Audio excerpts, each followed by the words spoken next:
Hello বন্ধুরা, আমাদের চ্যানেলে তোমাদের সকলকেই স্বাগতম। আজকের ক্লাসে আমরা ক্লাস 7 এর রায়োমার্টিন ২০২৬ প্রশ্নবিচিত্রার বাংলার ফার্স্ট সেমিটিভের ৩ নম্বর মডেল সেটের প্রশ্নোত্তরগুলি আলোচনা করব। বাংলার আগের মডেল সেটগুলির প্রশ্নোত্তরের ভিডিও তোমরা যদি দেখে না থাকো, তাহলে অবশ্যই আমাদের চ্যানেলে গিয়ে দেখে নিও। নিচে ডিসক্রিপশনে লিংক আমি দিয়ে রাখলাম। আর তোমরা যদি আমাদের চ্যানেলে নতুন হয়ে থাকো, তাহলে চ্যানেলটিকে সাবস্ক্রাইব করে পাশে থাকা বেল আইকনটি অলে প্রেস করে রেখো। তাহলে পরে ক্লাসের ভিডিওগুলি আমি আপলোড করলেই তোমাদের কাছে নোটিফিকেশন পৌঁছে যাবে। তাহলে শুরু করা যাক। প্রথমে আছে সঠিক উত্তরটি বেছে নিয়ে লেখো। ১ নম্বরে আছে কুতুবের সঙ্গে পাল্লা দিয়ে মিনার গড়তে আরম্ভ করেন আলাউদ্দিন খিলজি। ২ নম্বর প্রশ্ন হলো সভ্য সমাজ থেকে দূরে পালিয়ে গিয়ে গণেশ আশ্রয় নিয়েছিলেন হিমালয়ের গিরিগুহায়। ৩ নম্বর প্রশ্ন হলো ছন্দ আছে ঝড় বাদলে, ছন্দ আছে জোছনাতে। ৪ নম্বর প্রশ্ন হলো বিন্নি ধানের মাঠে শোনা যায় গুলির আওয়াজ।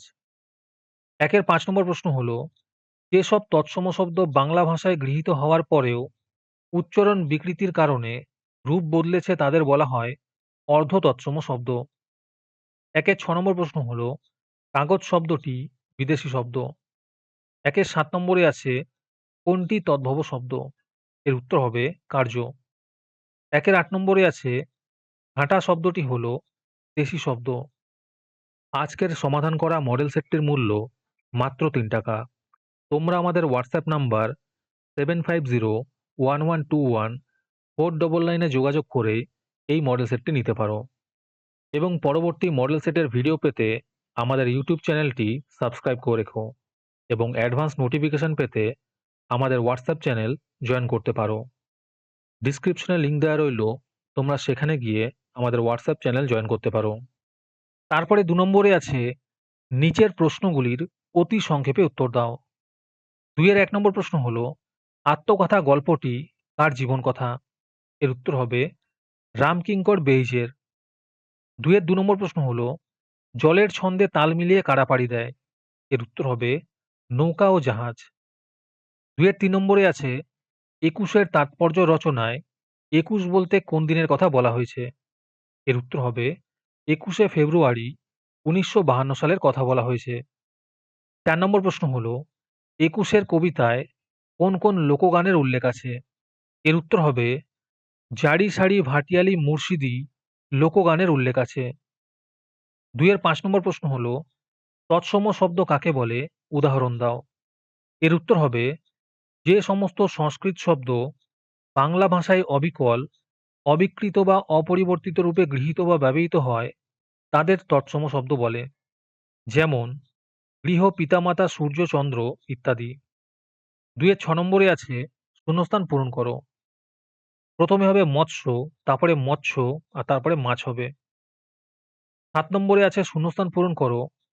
প্রথমে হবে চন্দ্র, তারপরে হবে চন্দ আর তারপরে হবে চাঁদ। তারপরে ৮ নম্বরে আছে পেন নাম কোন ধরনের শব্দ? এর উত্তর হবে অর্ধ তৎসম শব্দ। ৯ নম্বর প্রশ্ন হলো চা, চিনি, লুচি এই শব্দগুলি কোন ভাষা থেকে এসেছে? এর উত্তর হবে চীনা ভাষা থেকে এসেছে। ২ এর ১০ নম্বর প্রশ্ন হলো ভাত শব্দটির সংস্কৃত রূপটি কি? এর উত্তর হবে ভত্ত। ২ এর ১১ নম্বর প্রশ্ন হলো মাকুকে তৈরি করতে কত সময় লেগেছিল? এর উত্তর হবে ১৭ বছর সময় লেগেছিল। ২ এর ১২ নম্বর প্রশ্ন হলো সোনাটিয়া কালিয়ার বনে গিয়েছিল কেন? এর উত্তর হবে সোনাটিয়া প্যাঁ পুতুল কেনার জন্য কালিয়ার বনে গিয়েছিল। ২ এর ১৩ নম্বর প্রশ্ন হলো মাকু কি কি করতে পারে না? এর উত্তর হবে মাকু বেশি হাসতে আর কাঁদতে পারে না। ১৪ নম্বর প্রশ্ন হলো মাকুকে চেনার কি উপায় ঘড়িওয়ালা সোনাটিয়াকে বলেছিল?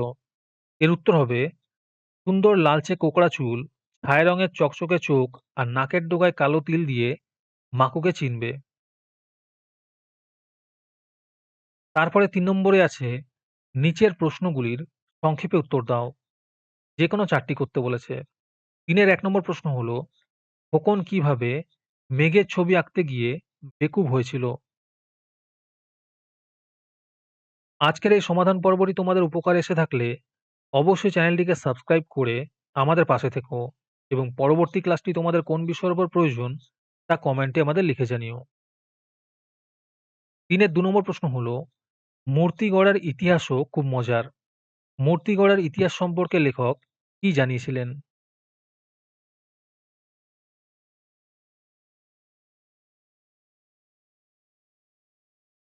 ৩ নম্বর প্রশ্ন হলো, এই মিনতি করি পদে কবি কার কাছে কি প্রার্থনা জানিয়েছিলেন?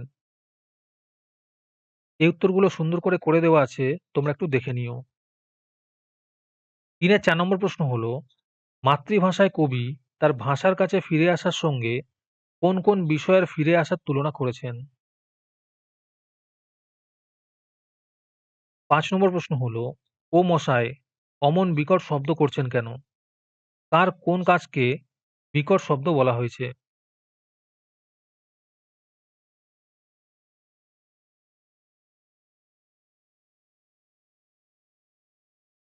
আজকের ক্লাসটি তোমাদের ভালো লেগে থাকলে ভিডিওটিকে লাইক এবং চ্যানেলটিকে সাবস্ক্রাইব করে দিও। সাথে ভিডিওটি তোমাদের সহপাঠীদের শেয়ার করে দিও। আর তোমরা কোথা থেকে আমাদের ভিডিওটি দেখছো অবশ্যই কমেন্টে লিখে জানিও। তাহলে আজকে এই পর্যন্তই। দেখা হচ্ছে পরের ক্লাসে।